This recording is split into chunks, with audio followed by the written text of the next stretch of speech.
എല്ലാവർക്കും അച്ചൂസ് ലേണിംഗ് ക്ലാസ്സിലേക്ക് സ്വാഗതം. നമ്മൾ ഇന്ന് എടുക്കാൻ പോകുന്നത് HSA മലയാളത്തിലെ മൂന്നാമത്തെ ക്ലാസ്സാണ്. പ്രാചീന ഗദ്യകൃതികളാണ് ഇനി എടുക്കാനുള്ളത്. ശാസനങ്ങളും നാടൻ പാട്ടുകളാണ് നമ്മൾ ഇതുവരെ പറഞ്ഞിട്ടുള്ളത്. പ്രാചീന ഗദ്യകൃതികളിൽ ഭാഷാ കൗടില്യം, പിന്നെ അംബരീഷോപാഖ്യാനം, ബ്രഹ്മാണ്ഡ പുരാണം, ദൂതവാക്യം, ആട്ടപ്രകാരം, ക്രമദീപിക, വേദതർക്കം, വർത്തമാന പുസ്തകം, ഉദയം പേരൂർ, സുന്നതോസ് ഇങ്ങനെ പറഞ്ഞിട്ടുള്ള കുറച്ച് പുസ്തകങ്ങളാണ് നമ്മളിവിടെ പരിചയപ്പെടുന്നത്. അപ്പം ശാസനങ്ങൾ നമ്മുടെ ഒരു ഭാഷയുടെ വികാസ ഘട്ടത്തിൽ നാടൻ പാട്ടുകളും ശാസനങ്ങളും എത്രത്തോളം പങ്കുവഹിച്ചു എന്നുള്ളത് നമ്മൾ മനസ്സിലാക്കി കഴിഞ്ഞു. ഇനി പ്രാചീന ഗദ്യകൃതികളാണ് ഈ ക്ലാസ്സിലൂടെ നമ്മൾ മനസ്സിലാക്കാൻ പോകുന്നത്. ഭാഷാ സംക്രമണ ഘട്ടത്തിന്റെ ഗദ്യകൃതികളിൽ ഏറ്റവും പ്രാധാന്യം അർഹിക്കുന്ന ഒരു കൃതിയാണ് ഭാഷാ കൗടില്യം. മൗര്യവംശ സ്ഥാപകനായിട്ടുള്ള ചന്ദ്രഗുപ്തന്റെ മന്ത്രിയായിരുന്ന ചാണക്യനാണ് ഇത് എഴുതിയിട്ടുള്ളത്. അദ്ദേഹം സാമൂഹ്യനീതിയെയും രാഷ്ട്രതന്ത്രജ്ഞതയെയും കുറിച്ച് രചിച്ചിട്ടുള്ള ഒരു 15 അധികാരങ്ങളുള്ള കൃതിയാണിത്. അതിൽ 7 അധികാരങ്ങൾ മാത്രമേ, ആദ്യത്തെ 7 അധികാരങ്ങളുടെ വ്യാഖ്യാനം മാത്രമേ കണ്ടുകിട്ടിയിട്ടുള്ളൂ. പദ്യസാഹിത്യത്തിൽ രാമചരിതം പോലെ ഗദ്യത്തിൽ ഒരു അനർഘനിധിയാണ് ഈ കൃതിയെന്ന് ഇളംകുളം അഭിപ്രായപ്പെട്ടിരിക്കുന്നു. പദ്യസാഹിത്യത്തിൽ രാമചരിതം പോലെ ഗദ്യത്തിൽ ഒരു അനർഘനിധിയാണ് ഈ കൃതിയെന്ന് പറഞ്ഞത് ഇളംകുളം കുഞ്ഞമ്പിള്ള. കൊല്ലവർഷം 300-നും 350-നും ഇടയ്ക്കാണ് ഇതിന്റെ നിർമ്മാണ കാലമെന്നാണ് ഇളംകുളം പ്രസ്താവിക്കുന്നത്. എന്നാൽ വർണ്ണവിഷയത്തിലും വ്യാകരണ വിഷയത്തിലും കാണുന്ന വ്യവസ്ഥാരാഹിത്യം ഒരിക്കലും ഈ തോതിലൊരു വ്യവഹാര ഭാഷയിൽ പ്രതീക്ഷിക്കുവാൻ നിവൃത്തിയില്ല എന്നും സാഹിത്യഭാഷയ്ക്ക് വേണ്ടി അന്ന് നിലവിലിരുന്ന കൃത്രിമ മിശ്ര ഭാഷ ഇതിലേതെന്നാണ് ഡോക്ടർ KM ജോർജിന്റെ അഭിപ്രായം. അപ്പൊ ഡോക്ടർ KM ജോർജ് പറഞ്ഞിരിക്കുന്നത് ഇതിലുള്ളത് ഭാഷാ കൗടില്യത്തിലേത് കൃത്രിമ മിശ്ര ഭാഷയാണ് എന്നാണ്. ഇനി നമുക്ക് പറയാനുള്ളത് അംബരീഷോപാഖ്യാനാണ്.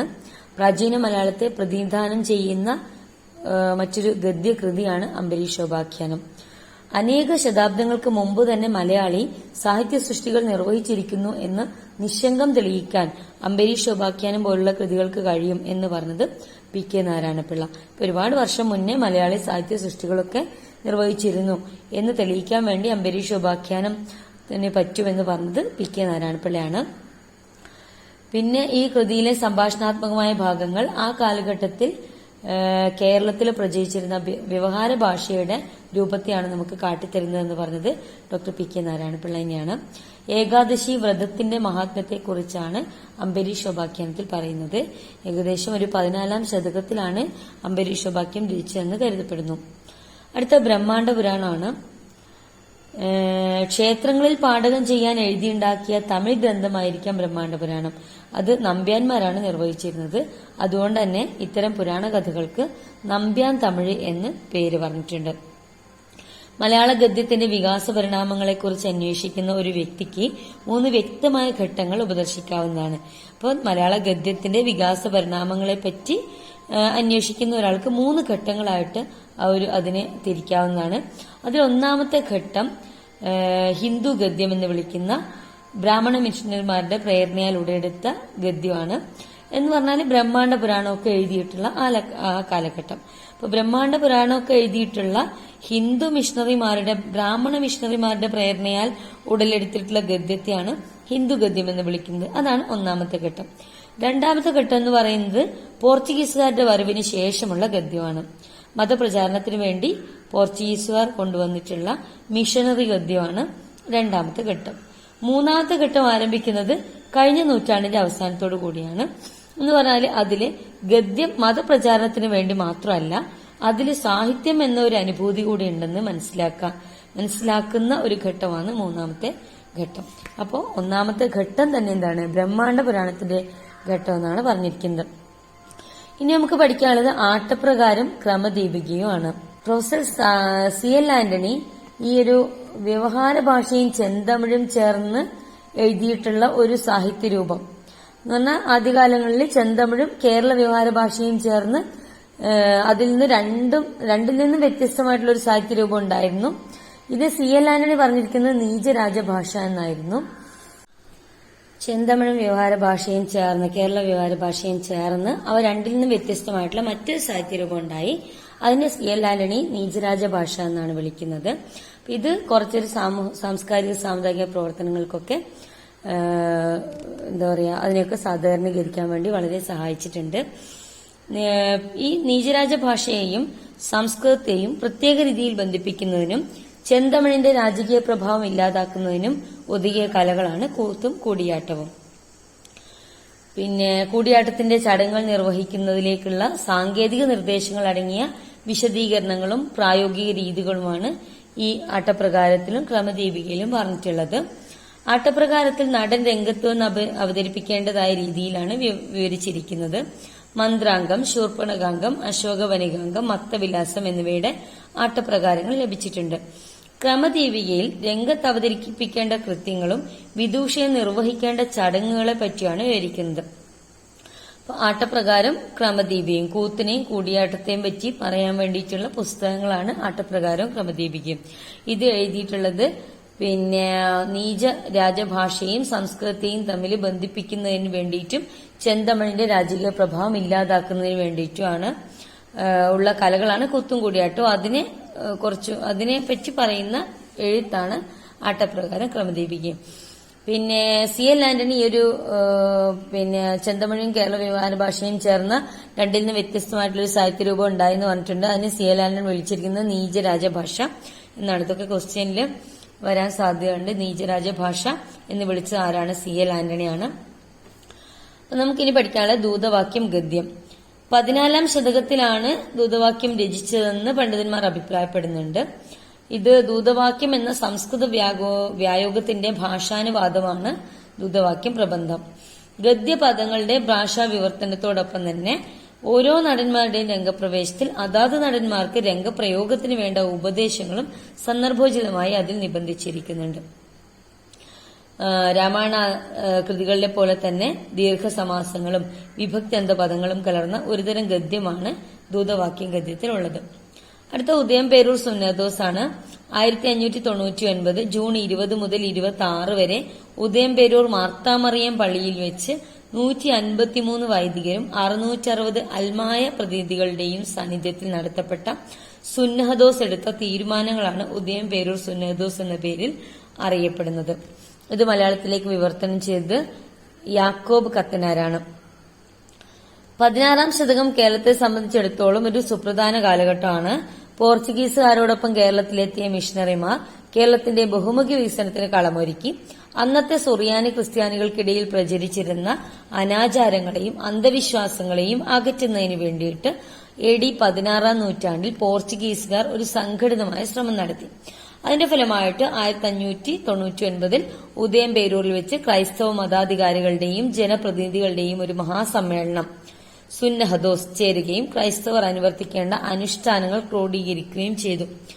ഇതാണ് ഉദയംപേരൂർ സുന്നഹദോസ് എന്ന് അറിയപ്പെടുന്നത്. മർത്താമറിയം പള്ളിയിൽ വെച്ച് നടന്ന സുന്നഹദോസിന്റെ സംഘാടകൻ ഡോക്ടർ അലക്സിസ് മെനസിസ് ആണ്. മാർത്തോമ ക്രിസ്ത്യാനികളാണ് ഉദയംപേരൂർ സുന്നഹദോസിൽ പങ്കെടുത്തവർ. മാർത്തോമ ക്രിസ്ത്യാനികൾ. സുന്നഹദോസിനെ കുറിച്ചുള്ള പ്രഥമ വിവരം ലഭിക്കുന്നത് ജോർനാദ എന്ന ഗ്രന്ഥത്തിൽ നിന്നാണ്. സുന്നഹദോസിനെ കുറിച്ചുള്ള ആദ്യത്തെ വിവരം ലഭിക്കുന്നത് ജോർനാദ എന്ന ഗ്രന്ഥത്തിൽ നിന്നാണ്. ജോർനാദ രചിച്ചിട്ടുള്ളത് 1606 അടുത്ത വർത്തമാന പുസ്തകമാണ് പാറേമക്കൽ തോമാക്കത്തനാണ് എഴുതിയിട്ടുള്ളത്. അദ്ദേഹത്തിന്റെ റോമൻ യാത്രാ വിവരണത്തെക്കുറിച്ചുള്ളതാണ് വർത്തമാന പുസ്തകം. മലയാള ഭാഷയിൽ എഴുതപ്പെട്ട ആദ്യത്തെ സഞ്ചാര വിവരണ കൃതിയും വർത്തമാന പുസ്തകമാണ്. 2 ഭാഗങ്ങളിലായിട്ടാണിത് രചിച്ചിരിക്കുന്നത്. തോമാക്കത്തനാരും കരിയാറ്റിൽ ഔസേപ്പ് മൽപ്പാനും കൂടി 1778-ാം ആണ്ട് റോമയിലേക്ക് നടത്തിയ യാത്രയുടെ വിവരണമാണ് വർത്തമാന പുസ്തകത്തിൽ പറയുന്നത്. അപ്പോൾ ആ യാത്രയെക്കുറിച്ചുള്ള വിവരണത്തില് യാത്രാ മധ്യേ ഇവർക്ക് നേരിട്ട അത്യാഹിതങ്ങളും അതേപോലെ അതിന്റെ വിവരണങ്ങളും പിന്നെ ചില രാജ്യങ്ങൾ ആഫ്രിക്ക, തെക്കേ അമേരിക്ക, യൂറോപ്പ് എന്നീ ഭൂഖണ്ഡങ്ങളിലെ പിന്നെ വിവിധ ദേശങ്ങളുടെ വർണ്ണനകളും അങ്ങനെ റോമിൽ ചെന്ന് നിരാശരായിട്ട് മടങ്ങേണ്ടി വന്ന ഇവരുടെ ഹൃദയ വിക്ഷോഭത്തിന്റെ വിവരണം ഇങ്ങനെ എല്ലാം കൂടി അടങ്ങിയിട്ടുള്ള ഒരു യാത്രാ വിവരണ പുസ്തകമാണ് വർത്തമാന പുസ്തകം. അടുത്തത് വേദതർക്കാണ്. പാശ്ചാത്യ മിഷണറിമാരുടെ ശിക്ഷണത്തിൽ നാട്ടുകാരായിട്ടുള്ള യുവ മിഷണറിമാരും അതേപോലെ പാശ്ചാത്യ സാഹിത്യത്തിലും സംസ്കാരത്തിലും അടിയുറച്ച ആൾക്കാരായിരുന്നു. അങ്ങനെ ഉള്ള ഒരു വിജ്ഞാന സമ്പന്നനായിട്ടുള്ള നാട്ടുകാരിലുള്ള ഒരാളാണ് കരിയാറ്റിൽ ഔസേപ്പ് മൽപ്പാൻ. ഔസേപ്പ് കത്തനാർ. അദ്ദേഹം പാശ്ചാത്യരുടെ ഗദ്യരചനാ മാതൃകയിൽ എഴുതിയിട്ടുള്ള കൃതിയാണ് വേദതർക്കം. 1768 വേദതർക്കം രചിച്ചിരിക്കുന്നത്. സ്വന്തം സമുദായത്തിൽ പരന്നു കണ്ട അനൈക്യവും ഛിദ്രവാസനകളും ഇല്ലാതാക്കണമെന്ന ഉദ്ദേശത്തോടു കൂടിയാണ് വേദതർക്കം കരിയാറ്റിൽ ഔസേപ്പ് കത്തനാർ എഴുതിയിട്ടുള്ളത്. ഭാഷാശുദ്ധി, വിഷയവൈശദ്യം, രീതിയുടെ ഊർജ്ജസ്വലത മുതലായ ഗുണങ്ങൾ കൊണ്ട് ഈ കൃതി മലയാള ഗദ്യ ചരിത്രത്തിൽ ഒരു നവീന പ്രസ്ഥാനത്തെ ലക്ഷീകരിക്കുന്നു എന്ന് പറഞ്ഞത് ഡോക്ടർ CJ തോമസ് ആണ്. ഇനി പ്രാചീന ഗദ്യകൃതികളുമായിട്ട് ബന്ധപ്പെട്ട കുറച്ച് ക്വസ്റ്റ്യൻസ് നമുക്ക് നോക്കാം. ഭാരതത്തിലെ ഭാഷകളിൽ അർത്ഥശാസ്ത്രത്തിനുണ്ടായ ആദ്യ വിവർത്തനം ഏത്? ഭാഷാ കൗടില്യം. ഏറ്റവും പഴക്കമുള്ള ഗദ്യകൃതി ഭാഷാ കൗടില്യം. കൗടില്യന്റെ അർത്ഥശാസ്ത്രത്തിന് മലയാളത്തിലുണ്ടായ വിവർത്തനമാണിത്. BC 3-ാം നൂറ്റാണ്ടിൽ ഭാരതം ഭരിച്ചിരുന്ന ചന്ദ്രഗുപ്ത മൗര്യന്റെ മന്ത്രിയായിരുന്നു കൗടില്യൻ. ഭാഷാ കൗടില്യത്തിന്റെ രചനാകാലം ക്രിസ്തുവർഷം 9-ഓ 10-ഓ ശതകമാകാമെന്ന് ഉള്ളൂർ 1150-നും 1200-നും മധ്യേ തിരുവല്ല ശാസനങ്ങൾക്ക് ശേഷം ഉദയമാർത്താണ്ഡവർമ്മയുടെ കാലത്തായിരിക്കാം ഇത് കൃതിയുടെ നിർമ്മിതിയെന്ന് പ്രൊഫസർ CL ആന്റണിയും സാഹിത്യചരിത്രം പ്രസ്ഥാനങ്ങളിലൂടെ ഭാഷാഗദ്യം എന്ന ലേഖനത്തിൽ. രചനാകാലം 13-ാം നൂറ്റാണ്ടാണെന്ന് പ്രൊഫസർ S ഗുപ്തൻ നായർ ഗദ്യം പിന്നിട്ട വഴികൾ എന്ന പുസ്തകത്തിലൂടെ. അപ്പൊ ഉള്ളൂര് CL ആന്റണി, S ഗുപ്തൻ നായർ. ഭാഷാകൗടില്യത്തിന്റെ കർത്താവ് ഒരു ത്രൈവർണികനായിരിക്കാമെന്ന് അഭ്യൂഹിച്ചത് ആര്? ഇളംകുളം കുഞ്ഞൻപിള്ള. കേരള ഭാഷയുടെ വികാസ പരിണാമങ്ങൾ 1-ാം ഭാഗം എന്ന പുസ്തകത്തിൽ. കൊല്ലവർഷം 4-ാം ശതകത്തിലെ ഭാഷയ്ക്ക് ഉദാഹരണമായിട്ടാണ് ഭാഷാ കൗടില്യത്തെ ഇളംകുളം ഉദ്ധരിക്കുന്നത്. നമ്പൂതിരിമാർ സാധാരണയായി ഉപയോഗിച്ചിരുന്ന അവയും അവി തുടങ്ങിയ കോമാളി രൂപങ്ങൾ ഈ കൃതിയിൽ ധാരാളമായി കാണുന്നുണ്ട്. വീട് എന്നതിന് പകരം ഇല്ലം എന്നതിന്റെ പ്രയോഗം ഈ കൃതിയിൽ കാണുന്നു.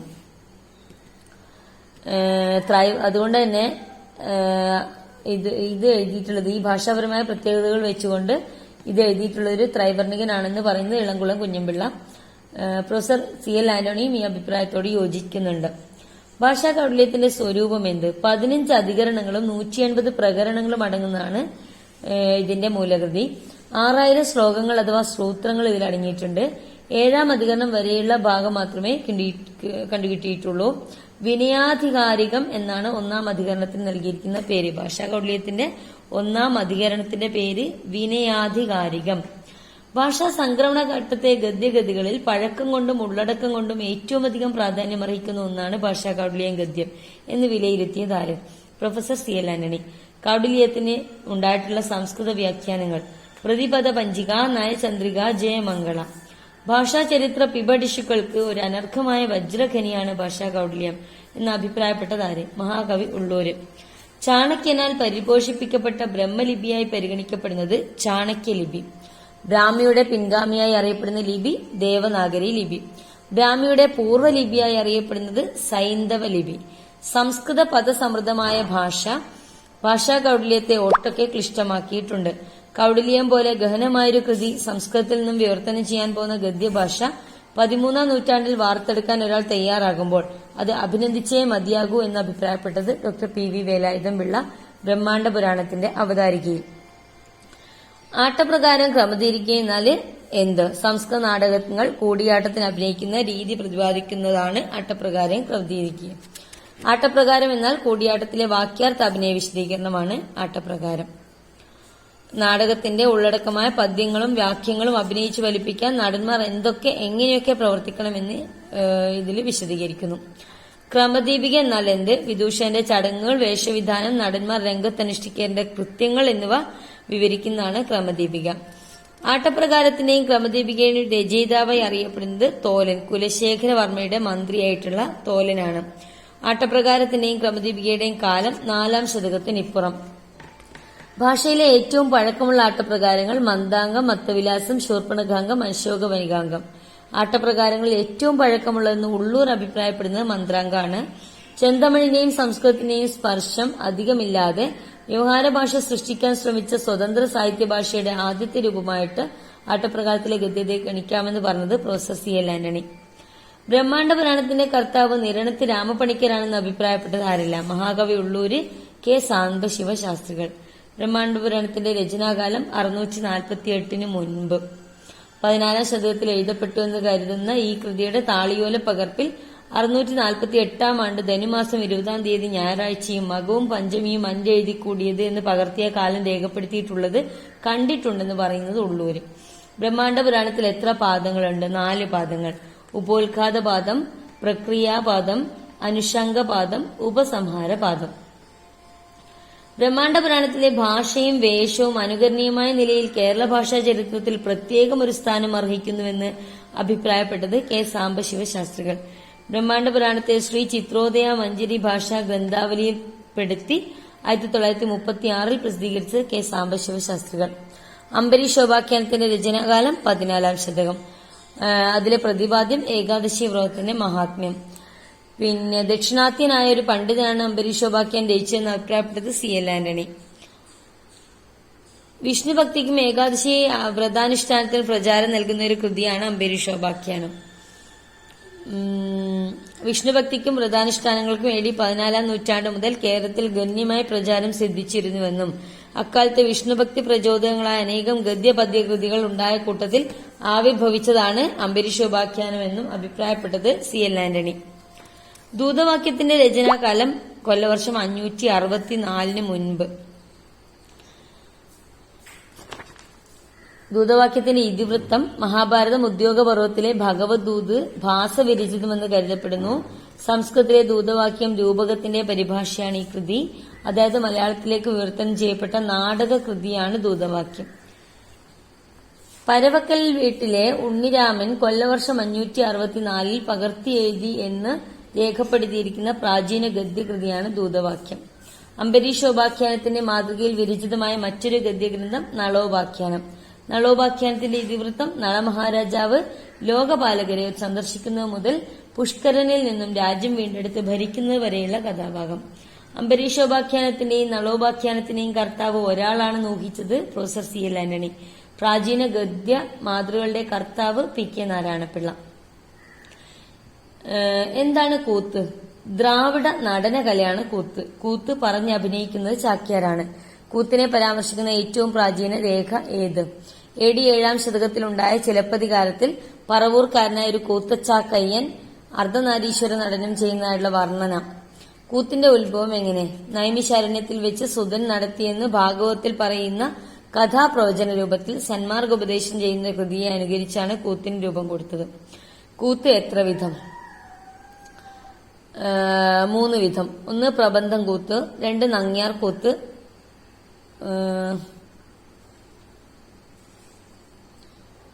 പ്രബന്ധം കൂത്ത് എന്ന് പറഞ്ഞാല് ചാക്യാർ രംഗത്തുനിന്ന് നടത്തുന്ന ഏകാംഗ അഭിനയമാണ് പ്രബന്ധം കൂത്ത്.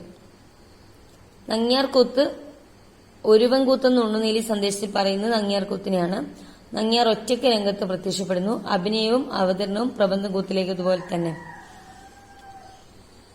കൂടിയാട്ടം. ഒന്നിലധികം കഥാപാത്രങ്ങൾ ചേർന്ന് അഭിനയിക്കുന്നതാണ് കൂടിയാട്ടം. ഇതിൽ ചാക്യാരും നമ്പ്യാരും പ്രത്യക്ഷപ്പെടാം. പുരുഷാർത്ഥ കൂത്ത് എന്നൊന്നുകൂടിയുണ്ട്.